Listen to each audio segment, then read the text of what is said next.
Welcome to Debate the News True Crime. I'm Adrienne Barker, here with host Joseph Lobosco.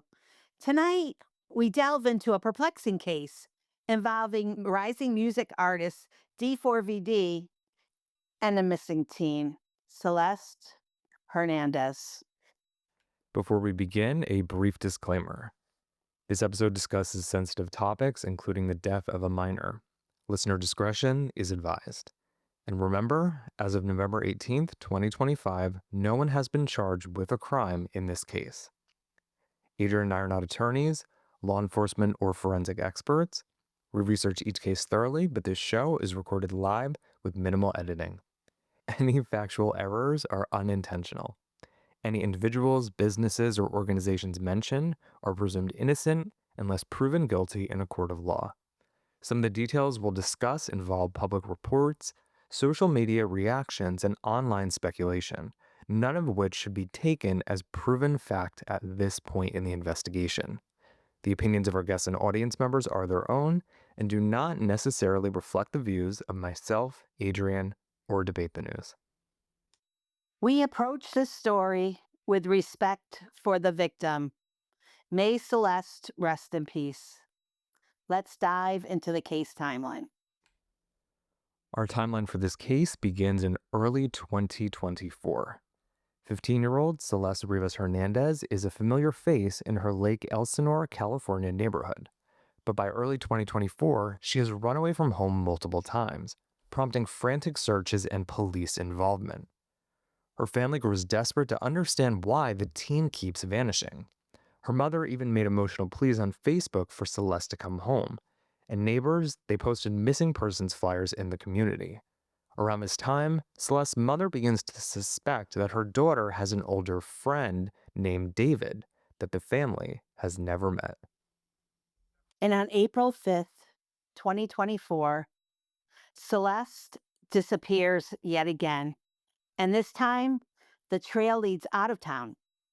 Days later, LA police locate the missing girl nearly 80 miles away in Hollywood, California, and bring her home. And the family soon learns the startling truth. Celeste had been in contact with a 20-year-old David Anthony Burke, better known by his stage name as D4vd, a rising singer-songwriter in LA. And Celeste, she met him via social media. And a former teacher of Celeste would actually later confirm that the teen spent about a month with D4vd in Hollywood before the police intervened. Just weeks after being returned home, Celeste vanishes once more in May of 2024.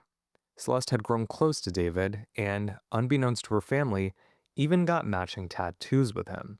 The word SHHH, shush, on their index fingers.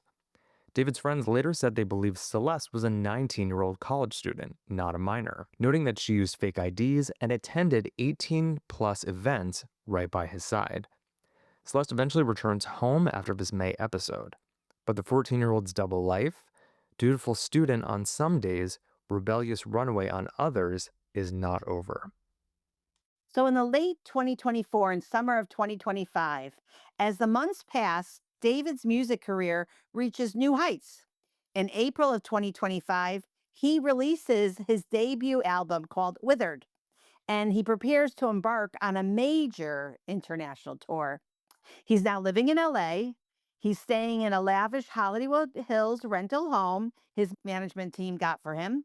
And Celeste, meanwhile, she's scarcely seen around her hometown. And actually, in fact, the last verifiable evidence of her being alive is actually a photo that's dated January 2nd of 2025, after which she effectively vanishes from Lake Elsinore's radar. And it's believed that around this time, she secretly rejoined David in LA, though her exact whereabouts in early 2025 remain unclear to her family. July-August 2025. With David on the verge of touring, an eerie detail begins to unfold in his neighborhood. His black Tesla is seen sitting idle on local streets for unusually long stretches of time. Starting in May 2025, neighbors noticed the Tesla being periodically moved to different curbside spots, almost as if someone is shuffling it around to avoid complaints.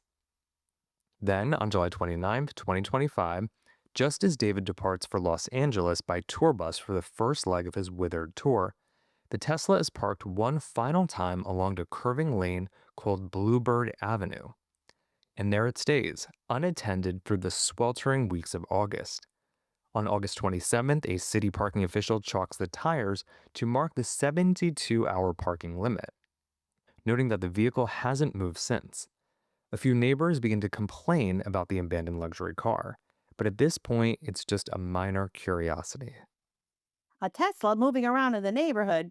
All right. So this is early September 2025. And the Tesla still hasn't budged. Parking enforcement follows up. And on September 3rd, 2025, a citation for violating the 72-hour parking ordinance is placed on the car's windshield. And 2 days later, on September 5th, authorities tow the Tesla to a Hollywood impound lot. And for the next few days, it sits among dozens of other vehicles, unexamined and unremarkable. And then, in the early hours of September 8th, a tow yard employee smells a powerful foul odor coming from David's Tesla. And guess what? He calls the police, who obtain an emergency warrant. They pry open the trunk, and inside, they find a large black duffel bag containing the badly decomposed remains of a young female. The body is quickly identified as Celeste Rivas Hernandez, discovered just one day after what would have been her 15th birthday. A missing persons case that began over a year earlier has now become a nightmarish death investigation. Due to the advanced decomposition, the Los Angeles County Medical Examiner cannot immediately determine how or when Celeste died. It's clear she has been dead for several weeks before the discovery, likely since midsummer of 2025. News of the grim find, a teenage girl's corpse hidden in a rising star's car, spreads rapidly, grabbing national headlines. Both Celeste's quiet hometown and David's fan base reel in shock and confusion. Investigators now face two urgent questions. First, how did Celeste die? And how did her body end up in D4vd's trunk?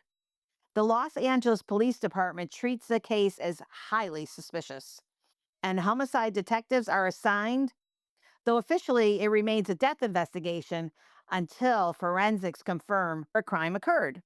On September 7, 2025, 17th, LAPD detectives execute a search warrant at the Hollywood Hills home David had been renting, not far from where the Tesla was parked.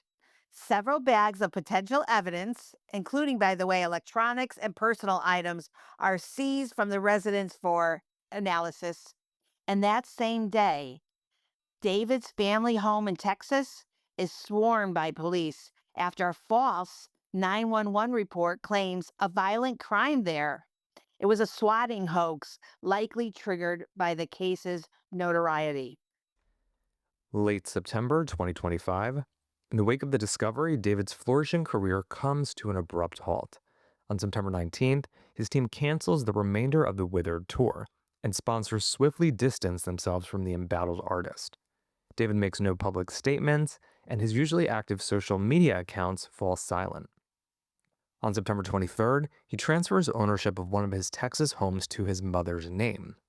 By September 24th, movers are seen hauling boxes out of his Hollywood Hills rental house as the lease is immediately terminated. Throughout this period, police refrain from naming any suspect and announce no arrests, emphasizing that they have not uncovered evidence of foul play by any specific individual, including David, at this stage in the investigation.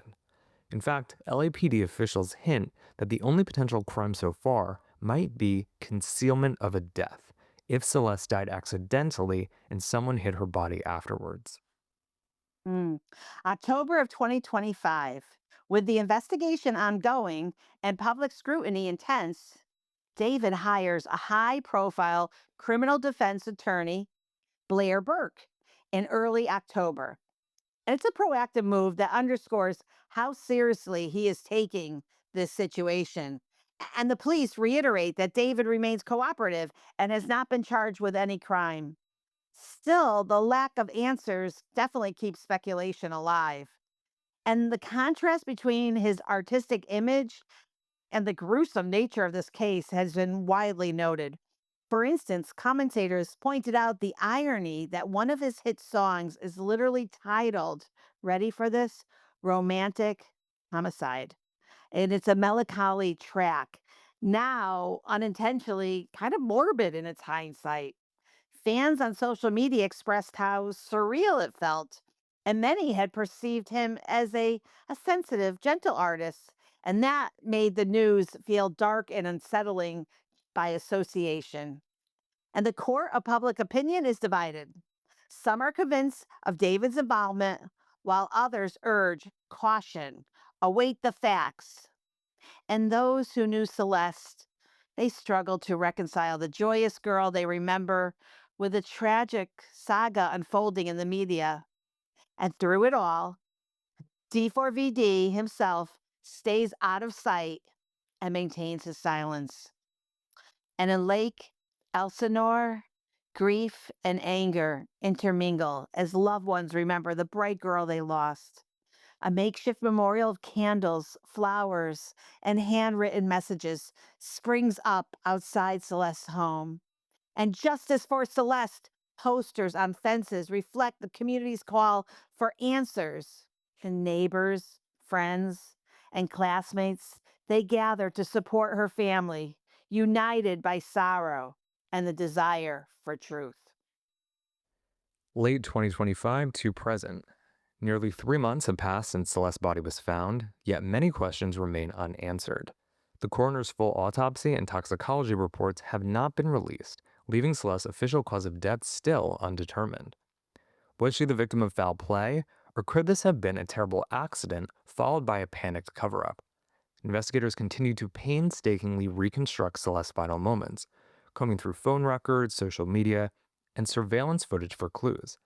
Notably, a private investigator worked for the owner of David's former rental home and claimed that security footage shows who last drove the Tesla to its parking spot on Bluebird Avenue.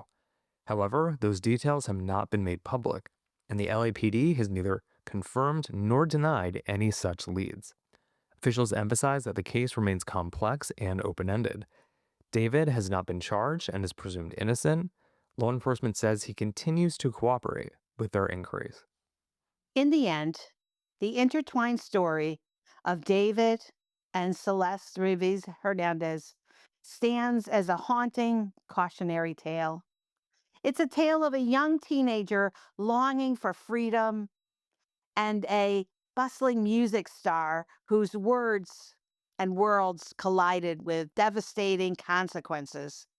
Yet, so much about this case defies explanation. For instance, how exactly did Celeste die?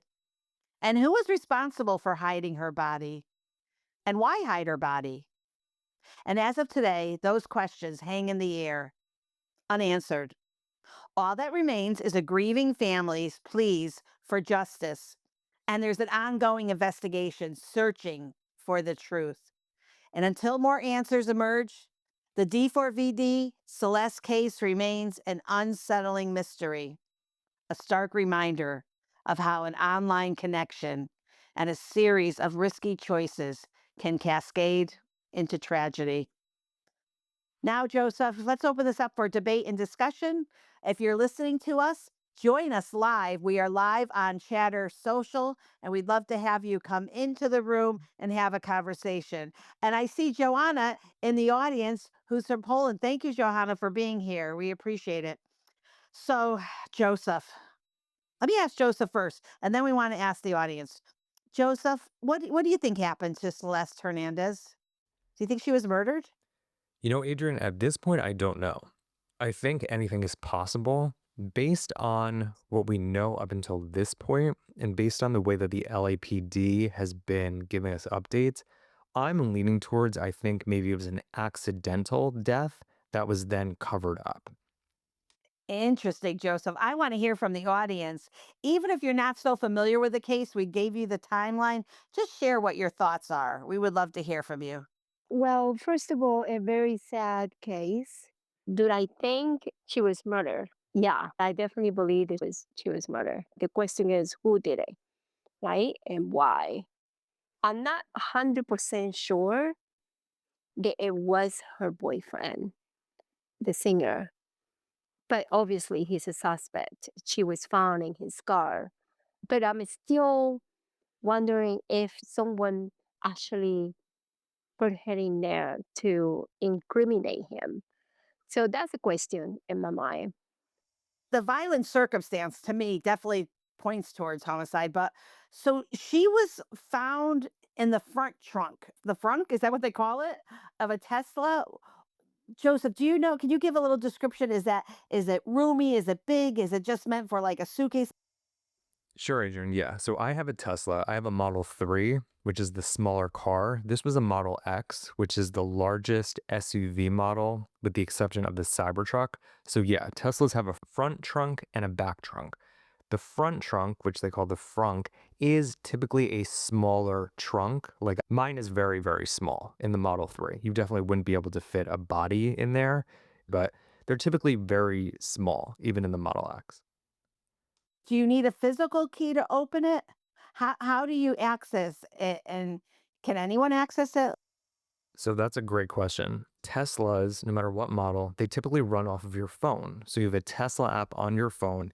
And as soon as my phone gets close to the vicinity of the Tesla, all I have to do is pull on the door handle and it'll open. And the same goes for the back trunk. So anyone essentially with David's phone could have gained access to that vehicle. They could have opened the door and then from the interior of the cabin popped that front trunk.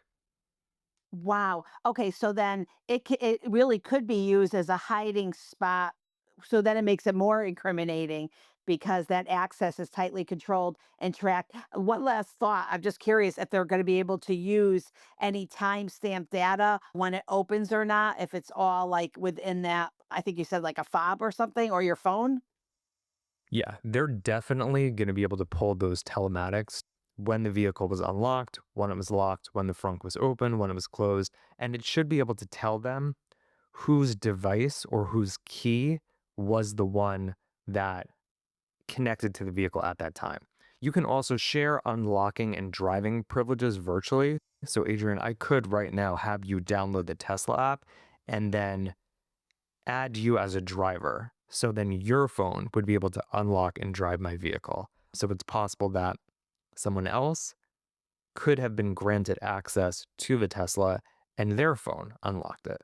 But we don't have that information yet, but the telematics definitely will tell investigators those details. So I have a question first because of this Tesla. Which year model was it? Because Joseph, the newer models have what you're talking about. The older models do not. I don't know the model year, but it was a lease. So typically you're going to lease a newer vehicle. So I would say it would have been less than 3 years old. Joseph's right. It was a 2022 Tesla model registered to David Burke. Okay. I had to think about that for a second because so when they say a death investigation, he's not even really a person of interest at this point under California law. And it's very rare to have the police even say it's a death investigation as opposed to something else. So, in order for them to say that it's a death investigation and not a homicide or a murder, is it will also have to do with the autopsy, which has been done since they have the body. So, the autopsy is not showing that she was killed because in an autopsy report, it's going to say manner of death. And if the manner of death is a homicide, it would say that in the autopsy report. So it's interesting because I didn't see anything on the autopsy report. Did either of you? So they have not released a cause of death yet. They have not released the autopsy or any toxicology results. Typically, I think you would get toxicology at this point, but I was listening to some other reporting and they were saying that because the body was in a state of decomposition and had been in this hot trunk for, they likely believe, at least a month, they could still be running some advanced toxicology. But right now we have no autopsy, no toxicology, and no official cause of death. Well, we have an autopsy. We just don't have the report. Right. It's not publicly available. And they're not released. Right. And it was done how many months ago? So the body was found about 2 months ago. September 5th. Okay, so the autopsy would have been completed regardless of decomposition. They would know if there was blunt force trauma to the head or the neck bone, from strangulation. They would have information with regard to the state of the bones and the body, depending on how much decomposition there is. If the eyes are still there, they'd be able to see if there was petechia, which comes from strangulation in her eyes. Toxicology reports usually take 6 to 8 weeks. As if there is decomp, not knowing off the top of my head how much, it could take even longer because they have to do it through the hair and a couple of other places, depending, again, how much decomp there was. And LAPD they have a lot of advanced technology, or their medical examiner does. So I think that we're like a month early on trying to know more for this conversation. I'm guessing that the reason the autopsy hasn't been released is they are waiting to see about the tox report before we get the full cause. And I think that's why they're still saying death, because they have not been told the full cause yet. Once they get the full cause, then we're going to have a lot more to be able to go off of. I think that most likely it will point to a homicide or a murder than an accidental death, because an accidental death is still a homicide because it can be manslaughter or gross negligence. So once that report comes out, we will know whether it was a homicide or not. Just saying it's a death investigation, that means that this is a dead body.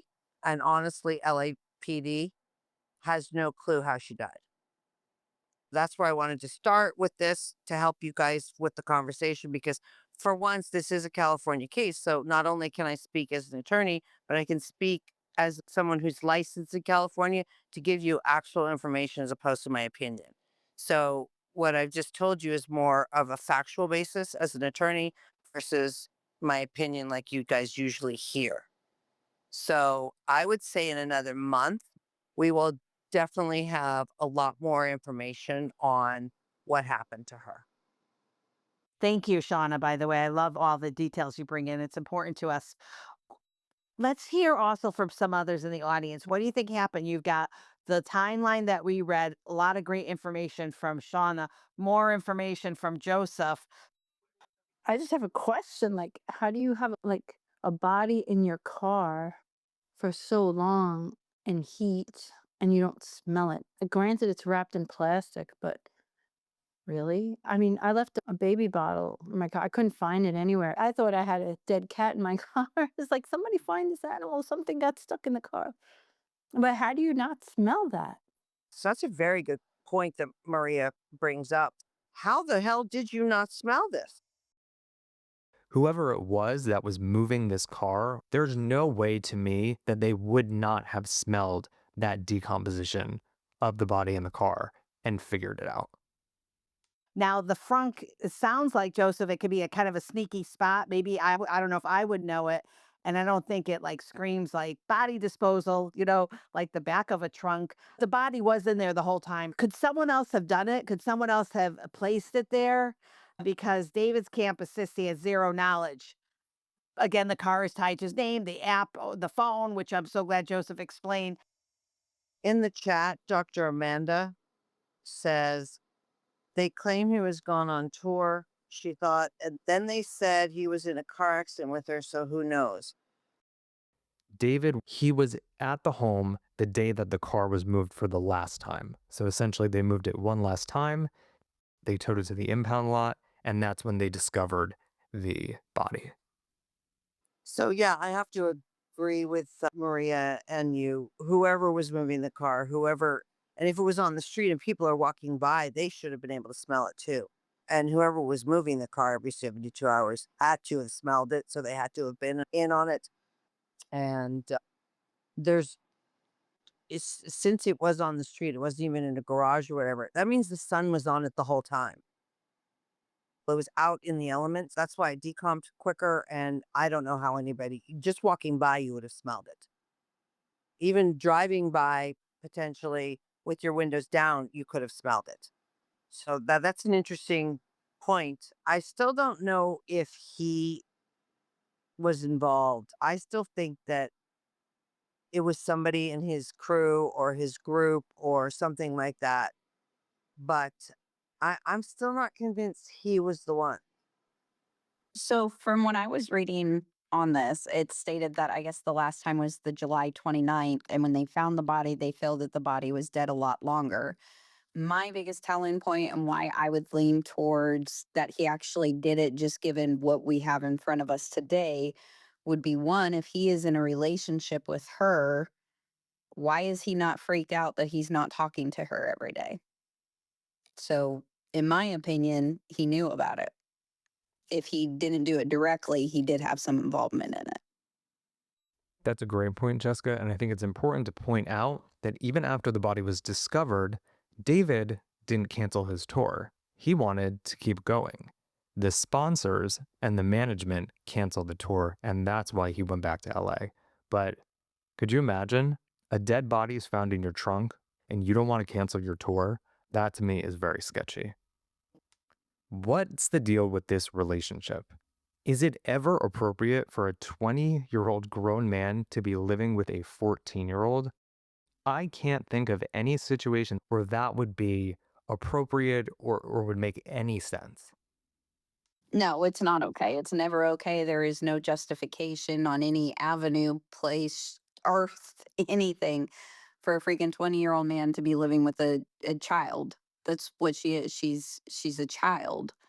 And I would be really curious to hear the explanation from the parents as to why this was even allowed to go on. This is not okay. And I will say, if he does not get found guilty of murder, at the minimum he needs to be tried and be put on the registry, because that's what he is at this point. Okay, first of all, it is illegal because a 14-year-old can't consent if they were having sex. But you can't try him without her. So he's not going to get tried for anything with regard to a sexual relationship with her. And he's not going to be put on the sex registry. And there's nothing that says they had sex. We have no proof of that. So that's not the way it works in California or anywhere.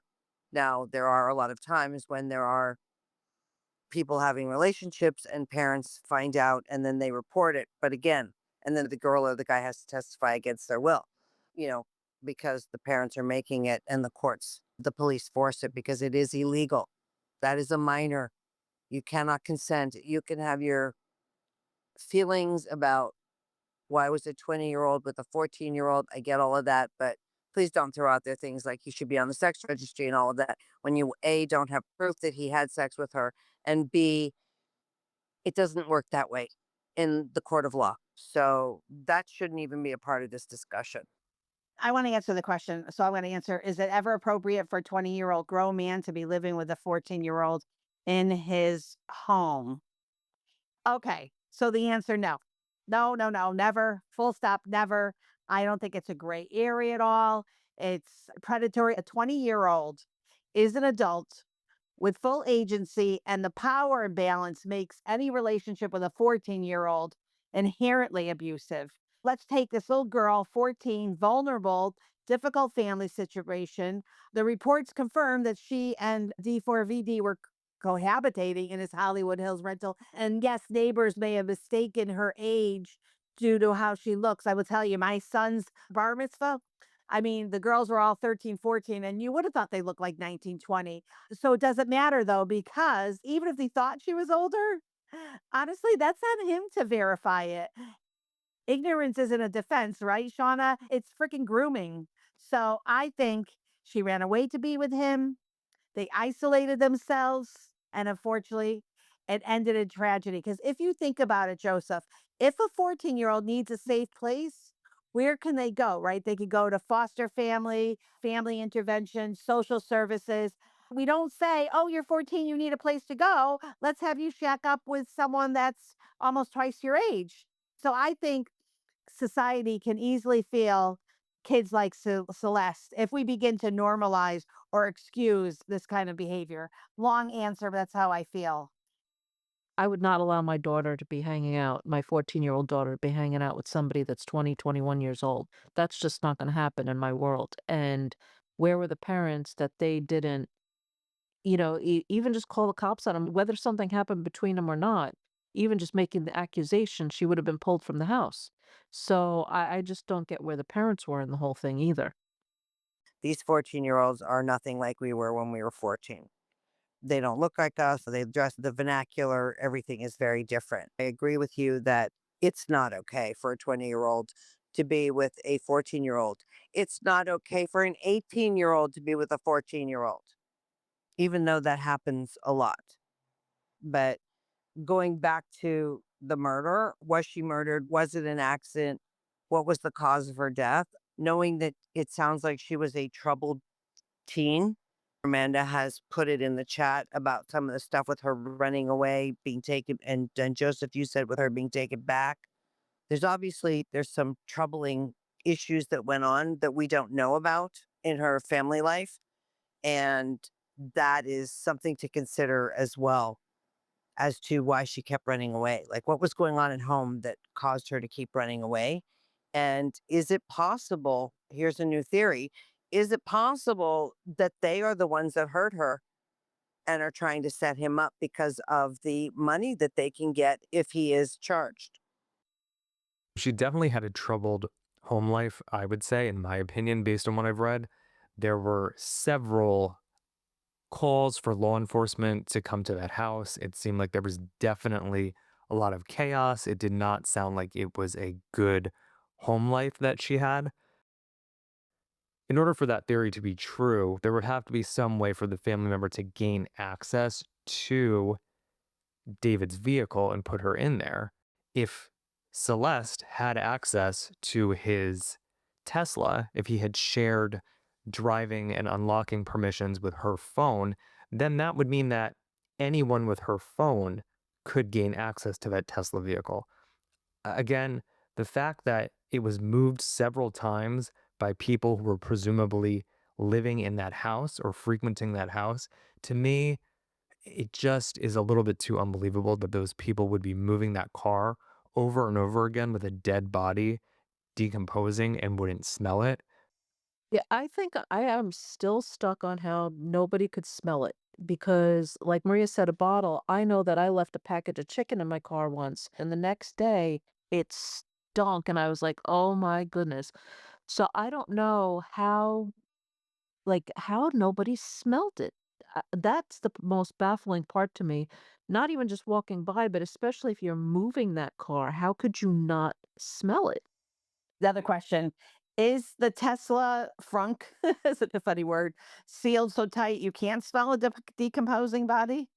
It's a pretty flimsy standard front trunk hatch with just enough weather stripping to keep water out. I have a question because I haven't been following this lately. I just followed it kind of when it was breaking. Why did they keep saying over and over he's not a suspect at all? Like that was like a consistent thing where they're like, oh, meanwhile, all of the people pretty much in society were like, this guy did it. There's no other way. but but yet I guess the evidence and everything. But I'm just curious, does anybody have the actual evidence on why they kept saying he wasn't a suspect? I'm just curious. So, Amanda, they said that he is cooperating with authorities. They made that statement.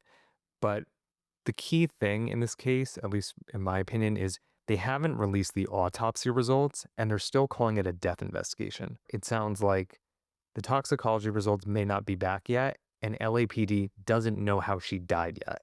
So that could be why no one's named as a suspect, because technically it's not a homicide investigation yet.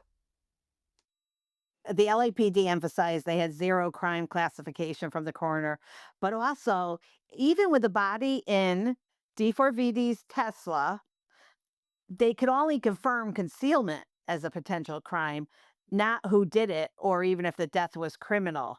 So that's interesting. And of course, they're protecting the investigation. One of the things I heard early on as to why he wasn't initially a suspect is in part that while he was the registered owner of the vehicle, he wasn't known to be a frequent driver of that vehicle. He had multiple vehicles, and he also had multiple people in his entourage and around him that would be driving those vehicles, and it wasn't a vehicle that he was driving. I also heard that he was also like on tour and touring a lot of the time, so he was not using that particular vehicle and some of the other vehicles in his fleet.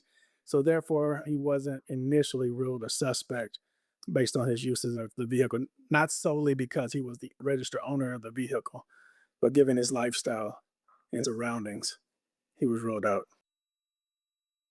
There were definitely other people that were either living there permanently or staying over. The owner of the home, after the body was discovered, hired a private investigator.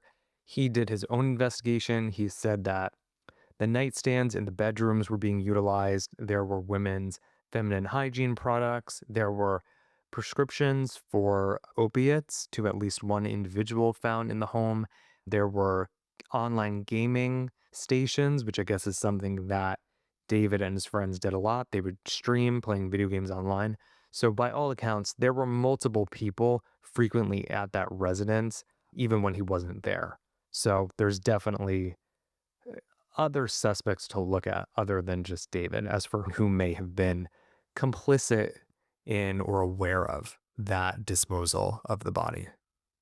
How you guys doing? So this is very interesting. So a lot of questions that are still yet to be answered because one of the first questions I want to know is when did his tour start? If it did his tour start well in advance of when they are determining the decay on the body to start? Because if the tour didn't start, then there's a possibility that he was at home because I also see that the body was dismembered to fit in the front of the car. So as Joseph mentioned, it's a small space for a body.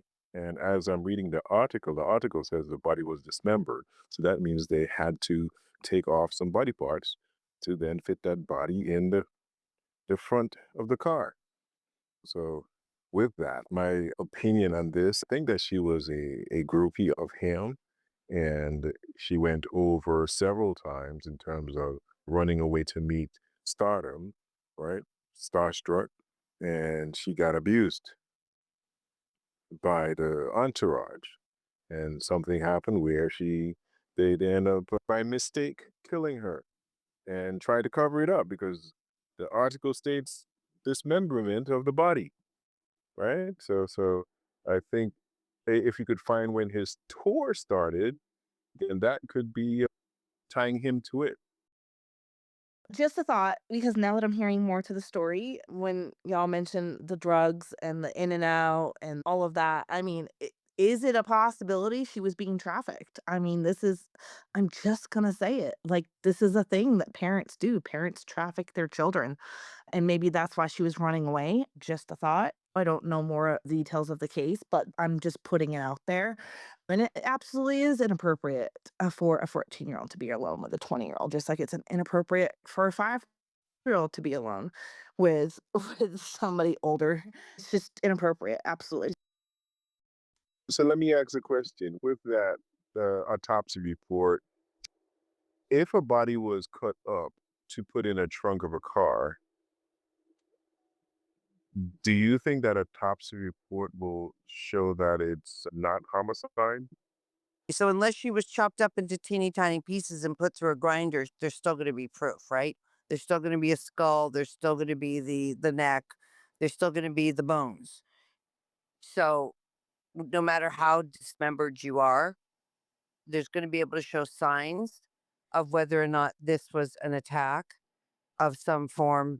Like I said earlier, if the back of her head, the skull is cracked, blunt force trauma, if the neck bone is crushed, that would show strangulation. But there's other things on her body, even if she's cut up, we would know if there were stab wounds, etc. So being dismembered does not take away from what they would be able to find, as well as we don't know how decomposed the body was. So they'd be able to collect, DNA potentially under her nails, because those don't decompose as quickly as the skin does.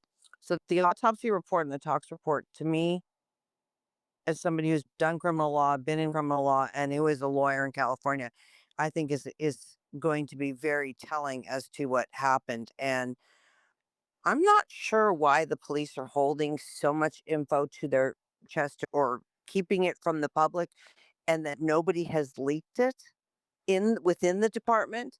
That's a very difficult thing to do. So that leads me to believe that they really are waiting on the final autopsy and talks to be able to release more information on this. And we may not find that it was a homicide. It may have been, as Dr. Amanda said much earlier in messages, that there was an accident. So it'll definitely be interesting to see. Thanks, Shauna. Very good information. Thank you very much. Really, really quickly, Joseph, I just want to read, if we could call it a chorus to Romantic Homicide. This was actually D4vd released this in 2022. Actually, it's very quick. I'm going to read it to you right now. I'm scared. It feels like you don't care. Enlighten me, my dear. Why am I still here? I don't mean to be complacent with the decisions that you made, but why? I'm scared. It feels like you don't care. Enlighten me, my dear. Why am I still here? Oh, I don't mean to be complacent with the decisions you made, but why?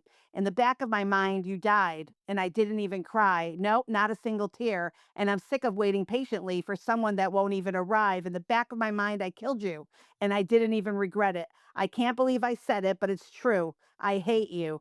The song it's short, it's repetitive, it's totally dark, and just wanted to have you hear that. Okay. So for everyone listening, one of the things that set us aside from other shows is that we're live on Chatter Social, which you hear all the beautiful voices. And we try to give you tips because we know that unfortunately what we talk about, it's not fake. It's real. And we want to make sure that you at least can walk away. And these safety tips are for teens. And we're imagining that a lot of you are probably listening, to support D4VD. So here's some safety tips for you, the teens, the wonderful teens in our world. Never lie about your age online. Predators specifically search for kids who pretend to be older. Once someone believes you're 17 to 19, they actually feel safe to groom you. So for those kids that are 14 and think I'm going to say I'm older and you'll protect me or something, no. Reverse image search any photo a new online friend sends. So, whatever someone sends to you, do a reverse image. If it's stolen from Instagram or Pinterest, that, my friends, is a massive red flag. Turn off all your location tags on everything. Do you hear us? Snapchat mats, Instagram, TikTok. A lot of these chance meetups, they're actually stalking. And if someone rushes you to delete chats or they try to move you off a platform and maybe they're trying to move you to Discord or Telegram, that's almost always grooming behavior. Please screenshot and tell a trusted adult. If you feel you can't tell your parents, please find a trusted adult. It could be a friend's parent, it could be a teacher. Find someone that you could trust. And please have a code word with at least one friend or family member. If you text them pineapple biscuits or whatever, they will know to call the police or come get you. No questions asked. And for parents, I've been there 4 times, caring adults. How can we help you to prevent running away or moving in with a partner for your kids? Please make your home the safest place to talk about anything. If a teen knows they'll be screamed at or grounded forever for admitting a crush, they're going to hide the whole relationship. So please say explicitly, I might not like it, but I'll always help you to stay safe. Ask open, curious questions instead of interrogating them. Like, who are you talking to at 2 a.m.? No, no, no, no. Let's do I notice you've been really happy when you're texting someone. Want to tell me about them? Don't ban the phone or social media outright.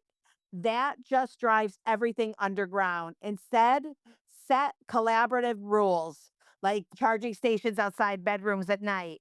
Parents can glance at DMs if worried. Okay, teach the age plus power equals danger rule.